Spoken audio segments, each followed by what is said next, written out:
পাল্টানো দরকার ভারত সরকার, পাল্টানো দরকার, চাই নতুন সরকার। এই পাল্টানো দরকার ভারত সরকার, পাল্টানো দরকার, চাই নতুন সরকার। আশা করি ভিডিওটা তো তোমরা সবাই দেখে নিচ্ছ, গোটা ভারতবর্ষের মানুষ, আমার যতদূর আন্দাজ হয় আজ মনে হয় গোটা 1.5 কোটি জনগণ এই খবরটা পেয়ে গেছো।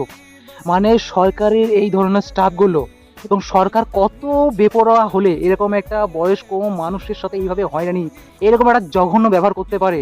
শোনো, আমি আমার মতে কেউ রাজনীতি পছন্দ করে না, আর আমি রাজনীতির বিষয়ে কথাটা বলছি না, আমি মানবতার উদ্দেশ্যেই কথাটা বলছি। সত্যি যদি তোমাদের সবার কষ্ট লাগে তাহলে সত্যি বলছি এই ভিডিওটা প্রচুর পরিমাণে শেয়ার করো।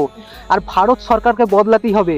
অনেক দেখেছি জানেন তো, সে ছোট থেকে সহ্য করছি ভারত সরকারের এরকম জঘন্য ব্যবহার। আর বিগত 15 বছর থেকে যে ধরনের সরকারের হালচালগুলো আমরা দেখছি না ছোট থেকে, সত্যি বলছি এই দেশটাতে হয়তো আর ভবিষ্যতে হয়তো কেউই টিকতে পারবে না।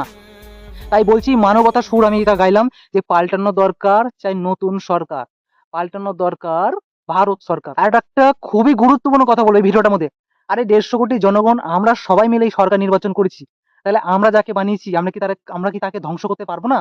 যাকে আমরা সৃষ্টি করি তাকে ধ্বংস করার ক্ষমতা সম্পূর্ণ আমাদের আছে। তাই বলছি আর ভয় পেও না, যত ভয় পাবে সরকার তত বাড়বে কিন্তু।